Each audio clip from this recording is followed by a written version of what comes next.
Hello everyone and welcome into Coach Craig's Sports. This is the CFL DFS video for week number 7. If you are brand new to my channel, checking out for the very first time, first of all, welcome in. Second of all, this is how today's video will be structured. We will be going through my CFL DFS sheet for week number 7, talking through all the relevant players, whether or not I would consider them a GPP option, a cash game option, or a GPP paydown option. Then I will also be mentioning whether or not I'll be overweight to the field on them, underweight to the field, in line with the field, slightly overweight, slightly underweight, just to give you guys a little bit more insight at the same time as well. This sheet can be found over on my Patreon page, a very small monthly donation over there. You get access to my CFL DFS sheets as well as some MLB DFS notes at the same time as well, if that's something you're into.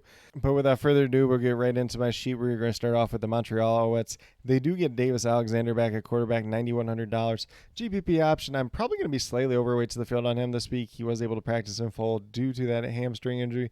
He's listed as available. He's listed as the starter, so I definitely do like his upside in this matchup. He was jumping around on the sidelines quite a bit in their most recent game, so I definitely think he was feeling pretty good. Probably could have played in that game if they really wanted to, but they did have the bye last week, so they wanted to give him that full timeline for recovery at the same time as well. And then we move down to running back. I think both running backs are viable for this week. Sean Thomas Erlington and Travis Tice, $5,700 and $5,200 respectively. Both are GPP options, probably in line with the field on both of them. You could see a couple extra kick return duties for Travis Tice, splitting a little bit of the kick return duty with James Lecter Jr., who is their primary return man. So definitely do like them at least enough to get some exposure to them, but not going out of my way to get them in a major way. And then we're going to move down to the wide receivers. So we did get news that Austin Mack is back this week. He was able to practice in full all week due to that hamstring injury. I'm going to consider him a GPP option at $6,500, probably in line with the field on him, maybe ever so slightly overweight to the field. Tyson Philpott is $9,700 GPP option if he ultimately ends up playing this game. So he was not able to practice on Sunday, then practice in full on Monday, then was limited on Tuesday due to a knee injury. Technically listed as questionable. He's on the depth chart as a game time decision, so his ownership might be a little bit lower this week overall. So if you want to make a stand one way or another, you can definitely do that. I am probably going to be close to in line with the field, or at least what I think the field will be at this week overall, which probably, like in the low 20% range. There is the upside to be had there, but there's also some risk at the same time as well. And then Tyler Snead, GPP option, $7,600. Probably going to be in line with the field on him as well. He probably looks a little bit better with kind of that questionable status for Tyson Philpott. Although Austin Mack is returning, those would be the top 3 wide receivers from this Montreal team. If you want to get to like Charleston Rambo, Cole Speaker, or something like that, you can definitely do that at the same time as well. And then the last note from their wide receiver unit is Jalen Wayne was released by the team earlier this week. Then we move down to the Montreal Alouettes defense, $4,200. They are a pretty solid, steady defense overall, and that is a decent price tag for them. Cash game option as they do go against the Toronto Argonauts this week, and will be slightly overweight to the field on them just in general. Then we move down to that Argonauts team. So Chad Kelly is out once again at quarterback due to that leg injury. Kind of remains to be seen when he'll be back, and he's not really making too much progress at this point in time. So Nick Arbuckle will get the start once again. $9,700 GPP option if you really want to go there. Underweight to the field on him. I'm probably not getting any shares this week, especially with it being, your normal 4-game slate. If you're playing like one of the smaller slates, maybe you can get to them, but I'm not too interested in myself personally this week. We do see the return of Deontay McMahon at running back at $4,500. GPP paydown option, probably like in line with the field on him. I'm not sure exactly how much they're going to run the ball. Not sure exactly how well he's going to look coming off that ankle injury. He was limited on Sunday and Monday, but was able to practice in full on Tuesday. He's listed as available, listed as the starter on that depth chart. Miami Williams is out once again due to that head injury, and they did cut Kevin Brown this week, so Khalil Layburn will be the backup at $2,500. I consider him a paydown option at the same time as well, probably going to be in line with the field on him. There hasn't been too much success on the ground game for Toronto overall this year, but if you want to take a shot on either one of these 2 running backs, you can definitely do that. Then we move down to wide receivers. It's going to be the 3 that we pretty much see most of the year for them. DeMonte Coxie, $9,000. GPP option probably going to be in line with the field on him once again. Devaris Daniels, $6,000. GPP option probably in line with the field. I think he's not going to draw a lot of ownership. If he gets a touchdown, could be a little bit of a sneaky performance for him, but a little bit more hit or miss than we'd like to see in other weeks. And then last but not least, I have Kevin Meidel, who's played really well so far this season, $6,200. GPP option, probably going to be in line with the field on him once again this week. And then last but not least, we move down to the Argonauts defense, $3,800. So they are considered a paydown option.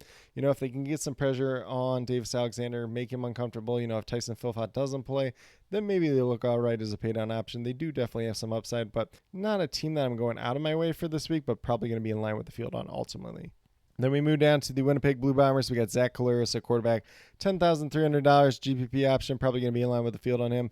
Maybe ever so slightly overweights the field, but the price tag is up there at this point in time, so probably ultimately like in line with the field when it's all said and done.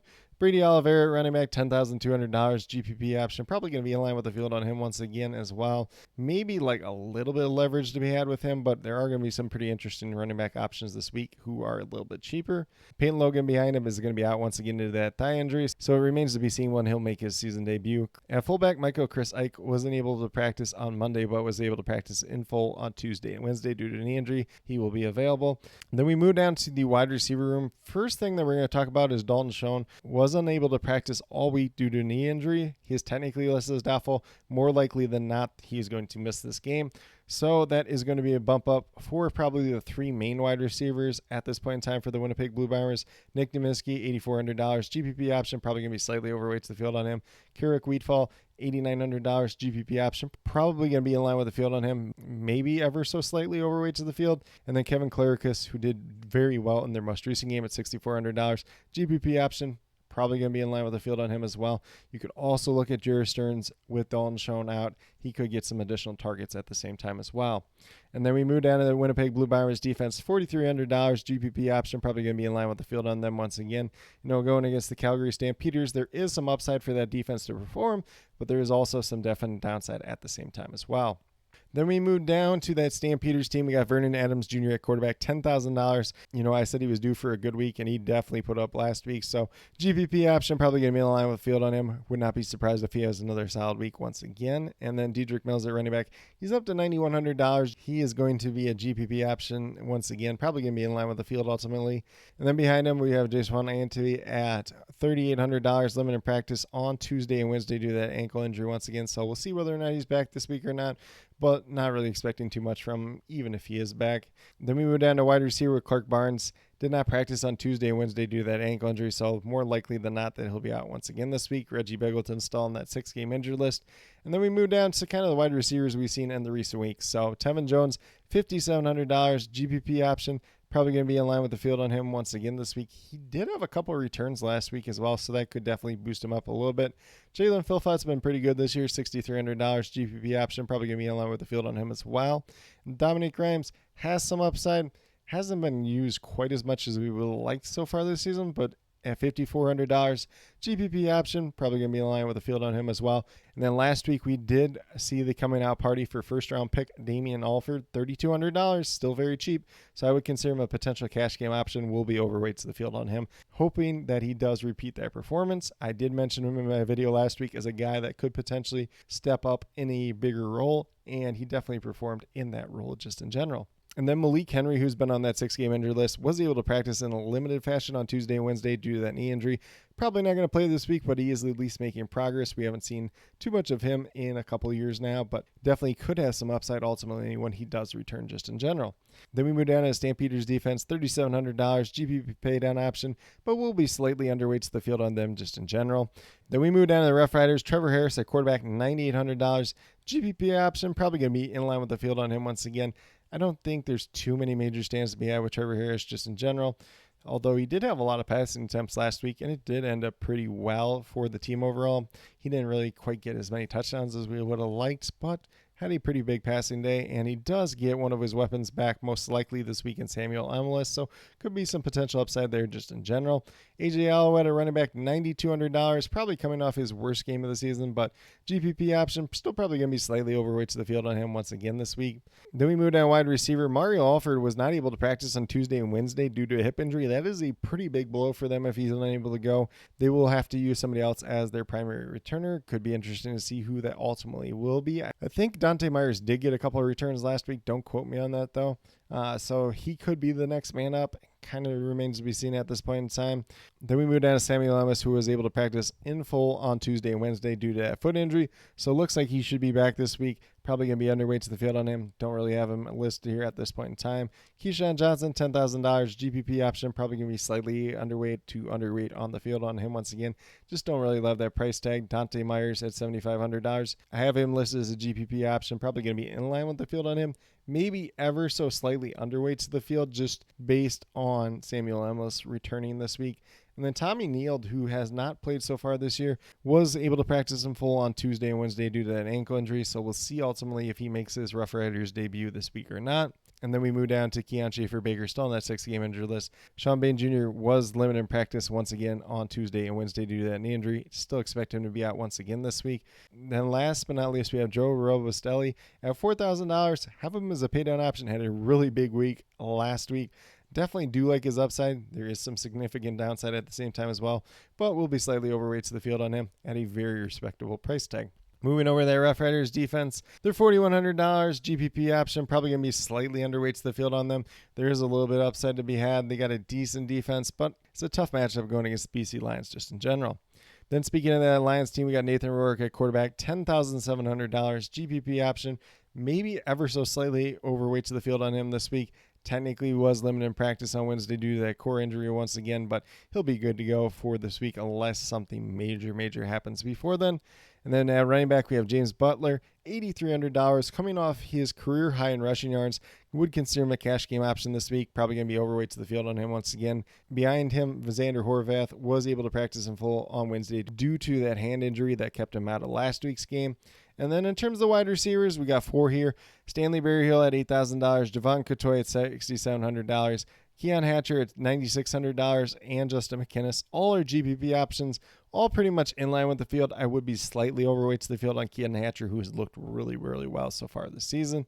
And I do have the question mark in line with the field on Justin McInnis. You can make your stance kind of where you want to land on him, whether it's slightly overweight, slightly underweight. He's had 2 good weeks this year. Both have come in with Nathan Rourke at quarterback, but last week was not one of those weeks just in general. Then we move down to the BC Lions defense, $3,900 GPP option, in line with the field on them. If they can stay up, the running game of the Rough Riders could be a strong performance for them, but it is a pretty big if as they have struggled against the run game at times this season. And then we move down to the Ottawa Redblacks. This is a rematch of last week. We got Drew Brown at quarterback, $9,500. GPP option, probably going to be in line with the field on him, maybe ever so slightly underweight to the field. He didn't really perform too great last week in the same matchup. Then in terms of the running backs, William Stanback's $5,400. Daniel Adebayo is $6,000. Both are GPP options. I'll probably be in line to slightly overweight to the field on William Stanback this week and underweight to the field on Adebayo, who kind of seems like he's losing his role just a little bit, with William Stanback, the veteran, looking a little bit better in their most recent games. Then we move down to the wide receivers. Obviously, Devonta Dedmon's on that 6-game injured list once again. Braylon Addison was able to practice in a limited capacity on Wednesday due to that shoulder injury, so it could be a good sign for him potentially returning this week. And then in terms of their wide receivers, Justin Hardy, $8,200. GPP option, probably going to be in line with the field on him once again. UJ Lewis, $8,700. GPP option, in line with the field on him as well. Khalil Pimpleton did take over return duties last week. Wasn't quite as involved on offense, but $6,600. GPP option, probably going to be slightly overweight to the field on him once again. And then we move down to Keelan White. If Braylon Addison's out once again, $3,800. Looks like a very viable pay down option just in general. In line with the field on him, maybe ever so slightly overweight to the field just in general. In terms of that Redblacks defense, they're $3,500. The only really reason to play them in this matchup is they're $3,500 in the cheapest defense. So if you want to do that, go right ahead, but it's not something I'm personally doing this week overall. And then last but not least, we move down to the Tiger Cats with Bo Levi Mitchell at quarterback, $10,400. So he's the second most expensive quarterback on the slate. GPP option, probably going to be in line with the field on him once again. He did play pretty well in this same matchup last week. Then we move down to running back, kind of up in the air at this point in time. So Greg Bell, $8,800. GPP option if he plays. Probably going to be slightly underweight to the field on him if he plays. Limited practice on Wednesday due to that rib injury that kept him out of last week's game. So we'll see ultimately whether or not he plays or not. Ante Litri behind him at $3,700. Did not practice on Wednesday due to hamstring injuries. So this backfield could open up a little bit more if him and Greg Bell are both out. Would move down to Johnny Augustine and Trayshawn Ward. You know, if you want to play them in GPPs, if both those guys are out, definitely does make some sense. They did also bring in another running back who I forgot to add to the sheet. I'll probably add that after this video. So he would be a guy that signed to the practice roster, but probably not going to be active for this game unless both those running backs are out and they feel like carrying 3 for this game just in general, which they really don't have to do just in general. And then we move down to the Tiger Cats wide receiver room. I'm mainly just looking at Kenny Lawler and Tim White this week. Both are GPP options. Kenny Lawler's all the way up to $11,000, but he's been playing amazing so far this year, so slightly overweight to the field on him. And then in terms of Tim White, GPP option, in line with the field on him just in general. If you want to take a shot on one of the other wide receivers, Shamar Bridges, Keandre Smith, Tyler Ternowski, Brendan O'Leary, Orange, you can definitely do that as well. And then Drew Wolters-Iski was limited in practice on Wednesday due to a hamstring injury. He is yet to make his season debut. Probably not going to make it once again this week. And then last but not least, we have that Tiger Cats defense, $4,500. So I believe the most expensive defense on the slate this week. GPP option in line with the field on them. Maybe ever so slightly overweights the field, as they did do very well in the same matchup last week. And then last but not least, the Elks are the lone team on the bye this week. But with that being said, that's a quick little rundown of my CFL DFS sheet for week number 7. As always, I'll be listing all the depth charts down in the comment section of this video, as well as any other major news that does come out throughout the week. Anything beyond that will be updated on this sheet, which will be posted on my Patreon page. So definitely feel free to check that out if that's something you're interested in. Once again, very small monthly donation over there. You get access to my CFL DFS sheets for a month. You get access to my MLB DFS notes if that's something you're into as well. But with that being said, if you are brand new to my channel, checking out for the very first time, or have yet to subscribe, please consider doing so. Definitely would appreciate it. It helps to build the community that we're trying to build here at Coach Greg Sports, which is one that's truly for you, the viewers, helping you with your DFS. Right now, we have MLB DFS in terms of the core picks, typically Monday through Friday. Obviously, this week's a little bit different with the MLB All-Star break, but I will be having a video for Friday's slate, and then next week we should be back to normal. And then I do have my CFL DFS video coming out once a week, typically on Wednesdays. And then last but not least, if you're interested in sports betting, if you're interested in prop betting, be sure to check out the links and promo codes down in the description below for BetUS and PrizePicks. If you're a brand new user on either one of those sites, when you sign up, make your initial deposit, you will get a first match deposit bonus. For PrizePicks, it's 100% match up to $100. And then for BetUS, it's 125% match up to $2,000. So that's some pretty great opportunities to be had out there. If you have any other additional questions related to that whatsoever, feel free to reach out to me, whether it's down in the comment section of this video or on Twitter at Coach Craig Sport, and be more than happy to help you with that journey as well. But with that being said, that's all that I truly have for this week's video. Definitely appreciate each and every one of you tune in. Definitely means a lot to me. I hope that each and every one of you have a great rest of your day and some pretty good luck in CFL DFS for week number 7.